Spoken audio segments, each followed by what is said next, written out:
जय श्री राम। दर्शक बंधुओं, आप सभी जो हमारे राम कथा अमृत वर्षा के वीडियो को देख रहे हैं, लाइक कर रहे हैं, कमेंट कर रहे हैं, आपका बहुत बहुत धन्यवाद। हमारे उत्साहवर्धन के लिए आप इसी प्रकार हमें प्रोत्साहन देते रहें ताकि हम आपके लिए और अच्छी वीडियो बनाकर प्रस्तुत कर सकें। कथा में आगे बढ़ने से पहले प्रभु का मंगलाचरण करते हैं। लोकाभिरामं रणे रंगधीरं राजीवनेत्रं रघुवंशनाथं कारुण्यरूपं करुणाकरन्तं श्रीरामचन्द्रं शरणं प्रपद्ये।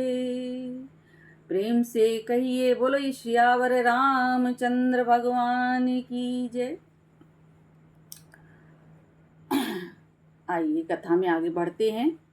वनवास के दौरान भगवान श्री राम माता सीता के हरण से बड़े विरह में हैं और वे लक्ष्मण के साथ वन माता सीता की खोज में भटक रहे हैं। वृक्षों से, नदियों से, पर्वतों से पूछ रहे हैं कि हे खग मृग, हे मधुकर श्रेणी, तुम देखी सीता मृगनयनी।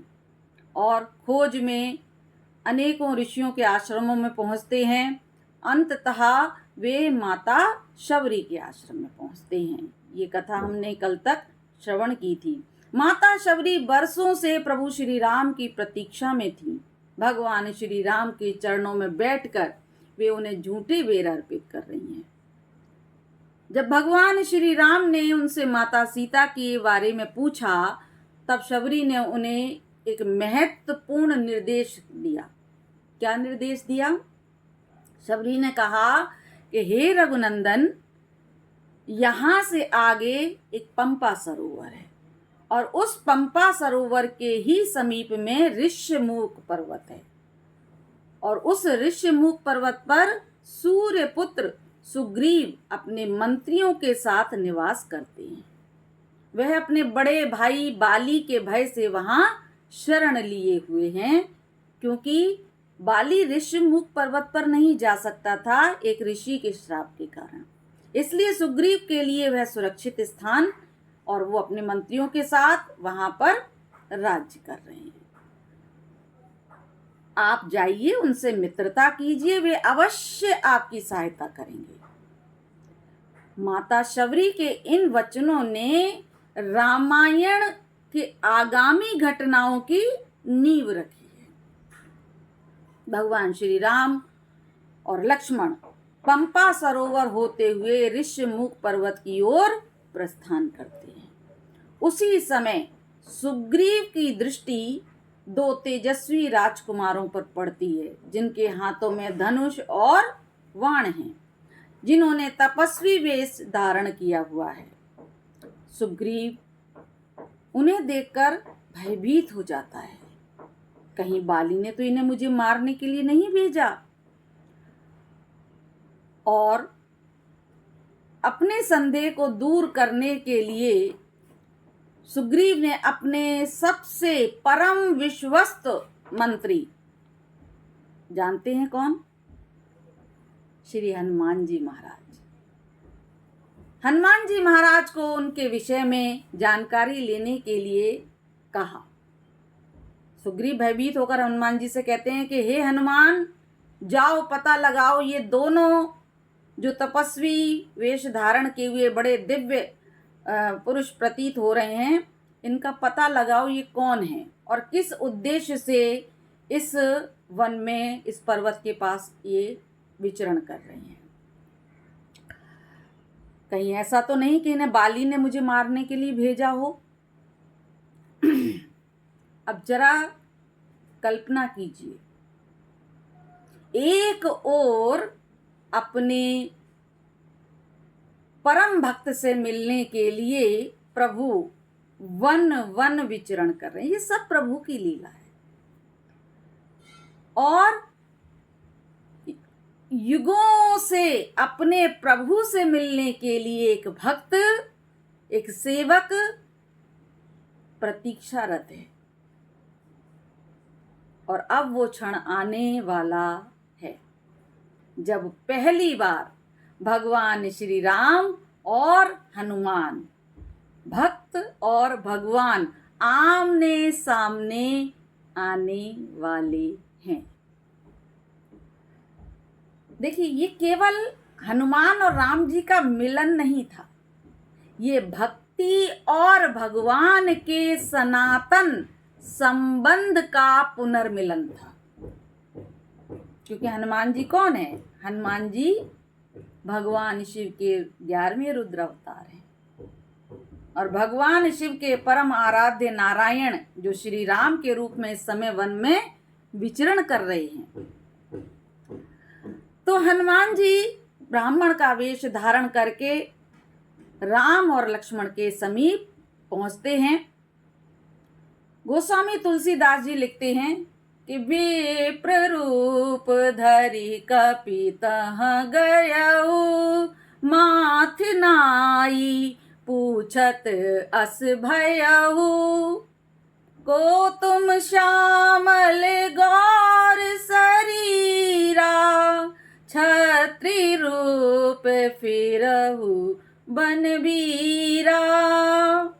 हनुमान जी बड़ी विनम्रता पूर्वक पूछते हैं कि हे श्याम और गौर वर्ण वीरो, भगवान राम श्यामल और लक्ष्मण जी गौर वर्ण के, कि हे श्यामल और गौर वर्ण वीरो, आप दोनों कौन हैं?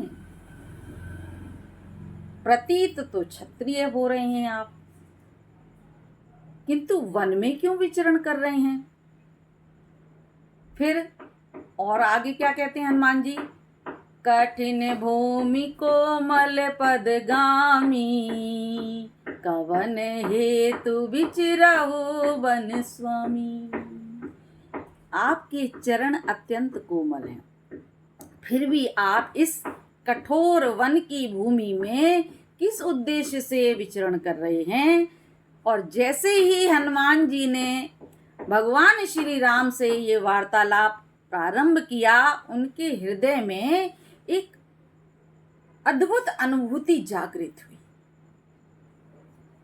और भगवान श्री राम भी हनुमान जी की वाणी सुनकर अत्यंत प्रसन्न हुए। वो लक्ष्मण जी से कहते हैं कि सुनु लक्ष्मण भल कप कै बानी, कही न जाई अति प्रेम पुरानी, नानक वेद विनीत न होई, नहीं यजुर्वेद धरई जी सोई। भगवान श्री राम लक्ष्मण जी से कहते हैं कि हे लक्ष्मण, जिसने ऋग्वेद, यजुर्वेद और सामवेद का गहन अध्ययन किया हो, वह इतनी मधुर, इतने विनीत और इतनी शुद्ध भाषा में संवाद नहीं कर सकता। इतना सुनते ही हनुमान जी का हृदय पुलकित हो उठा। प्रभु के श्री मुख से अपनी प्रशंसा सुनकर उनके भीतर सेवक भाव जागृत हो गया। अब उनसे अपना वेश छिपाए नहीं छिप रहा। हनुमान जी समझ गए कि ये कोई साधारण राजकुमार नहीं है, ये तो करुणा सागर मर्यादा पुरुषोत्तम श्री राम ही हैं। और हनुमान जी भाव विभोर होकर तत्काल प्रभु के चरणों में अपना मस्तक टेक देते हैं और कहते हैं कि प्रभु, मैं आपका सेवक हनुमान हूं।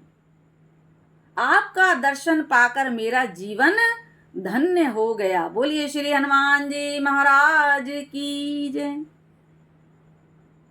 यहीं से प्रारंभ होती है प्रभु श्री राम और हनुमान जी की अमर भक्ति और सेवा का अद्वितीय प्रसंग। यहीं से ये अद्भुत कथा आगे बढ़ती है। आप सब लोग ध्यान से श्रवण करिए। देखिए, कथाएं तो बहुत हैं, लेकिन जब भक्ति और भगवान आमने सामने हो, उस प्रसंग को सुनने का, श्रवण करने का आनंद ही कुछ और है। अब जब परिचय हो गया तो हनुमान जी श्री राम और लक्ष्मण को अपने कंधों पर बिठाकर सुग्रीव के पास लेकर जाते हैं। अग्नि को साक्षी मानकर भगवान श्री राम और सुग्रीव के मध्य में मित्रता करवाते हैं। देखिए, भक्त का कार्य क्या है? भक्त का कार्य है कि दूसरे भक्त को भगवान से मिलाने का ये कार्य करना संतों का कार्य है। ये महात्माओं का यही कार्य होता है कि वे एक भक्त को और भगवान को, दोनों को मिलाने का, दोनों में संबंध प्रगाढ़ करने का कार्य करते हैं। यहाँ हनुमान जी वही कार्य कर रहे हैं। सुग्रीव और प्रभु श्री राम की मित्रता करवाते हैं। सुग्रीव भगवान श्री राम को अपनी सारी दुख भरी कथा बताता है कि किस प्रकार उसके बड़े भाई बाली ने उसकी पत्नी रोमा को और उसके राज्य को छीन लिया है और उसे ऋषमुख पर्वत पर रहने के लिए विवश कर दिया है। इसके बाद भगवान श्री राम प्रतिज्ञा करते हैं। क्या करते हैं प्रतिज्ञा? वे सुग्रीव से कहते हैं कि हे मित्र, मैं तुम्हारा राज्य तुम्हें अवश्य दिलवाऊंगा और बाली का वध करूंगा। भगवान श्री राम की आज्ञा से सुग्रीव युद्ध के लिए बाली को ललकारता है। पहले युद्ध होता है, तब दोनों भाई बिल्कुल एक समान होने के कारण भगवान जो है बाण नहीं चला पाते, क्योंकि दोनों दिखने में एकदम एक जैसे। तो जब दोनों में मल्ल युद्ध हो रहा था तो कभी बाली आगे, कभी सुग्रीव आगे, और बाली को एक वरदान था कि जो भी उससे सामने आकर युद्ध करेगा उसका आधा बल उसमें आ जाता था। तो प्रभु श्री राम दूर से जो है उस पर बाण संधान करते हैं, लेकिन प्रथम युद्ध में नहीं कर पाते। फिर दूसरी बार सुग्रीव को भेजते हैं। अब की बार भगवान ने उसके गले में माला पहना दी जिससे पहचान हो जाए, और तब सुग्रीव युद्ध करता है और भगवान वृक्ष के पीछे से बाण का संधान करके बाली के हृदय में बाण छोड़ देते हैं। मृत्युशैया पर पड़े बाली भगवान श्री राम से एक प्रश्न करते हैं कि हे राम, आपने मुझे छिपकर क्यों मारा? सामने आकर मारते, क्योंकि वीर कभी भी छिपकर आघात नहीं करते हैं। ये बाली ने भगवान से कहा। तब भगवान श्री राम धर्म की स्थापना करते हुए उत्तर देते हैं कि तुमने अपने छोटे भाई सुग्रीव की पत्नी को अपना लिया और उसके राज्य को भी तुमने छीन लिया। इसलिए धर्म कहता है कि अधर्मी को दंड जरूर मिलना चाहिए। ये एक राजा का धर्म होता है। भगवान श्री राम के उपदेश को सुनकर बाली अपनी भूल स्वीकार कर लेता है और अपने पुत्र अंगद को प्रभु श्री राम की सेवा में सौंप देता है और स्वयं राम के कहे अनुसार साकेत धाम को प्रस्थान कर जाता है। इसके बाद सुग्रीव को किष्किंधा का राजा बनाया जाता है। सुग्रीव के नेतृत्व में सीता माता की खोज के लिए वानर सेना का गठन होता है और आगे चलकर हनुमान जी लंका पहुंचकर सीता माता का पता लगाते हैं।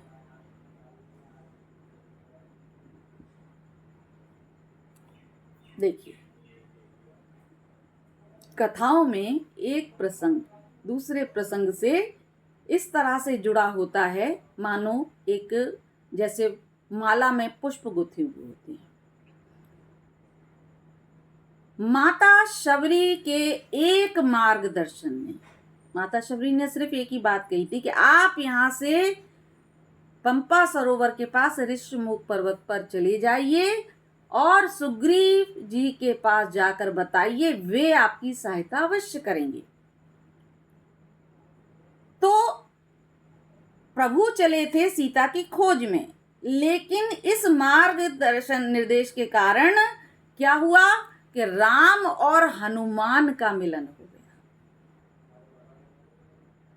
सुग्रीव को उसका राज्य दिलाया भगवान ने और धर्म की स्थापना के लिए बाली का अंत हुआ।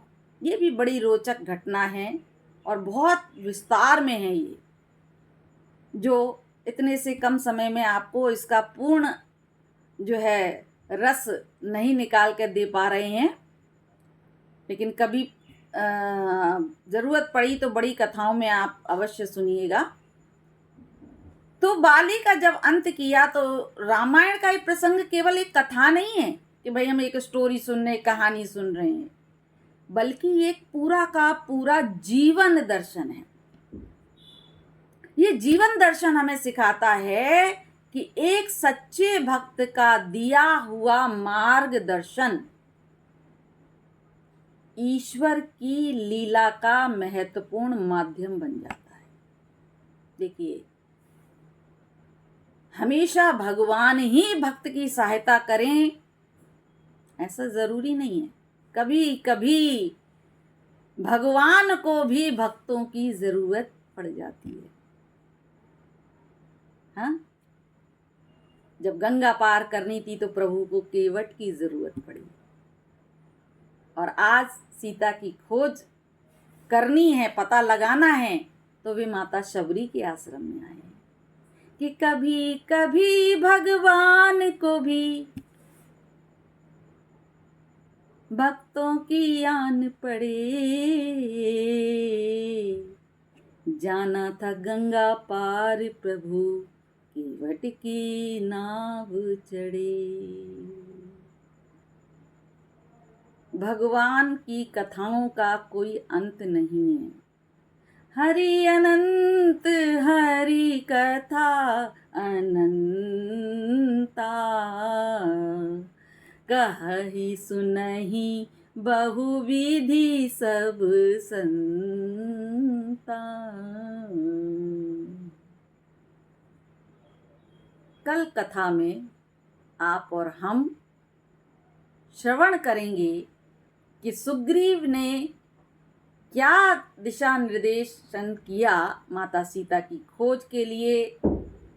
और बहुत ही अच्छा प्रसंग है, जहाँ दूर दूर से लाखों करोड़ों भालू बंदर आते हैं, उनकी टोलियां बनती हैं, और सबसे अहम प्रसंग स्वयं प्रभा तपस्विनी जी का कल आप सब श्रवण करेंगे।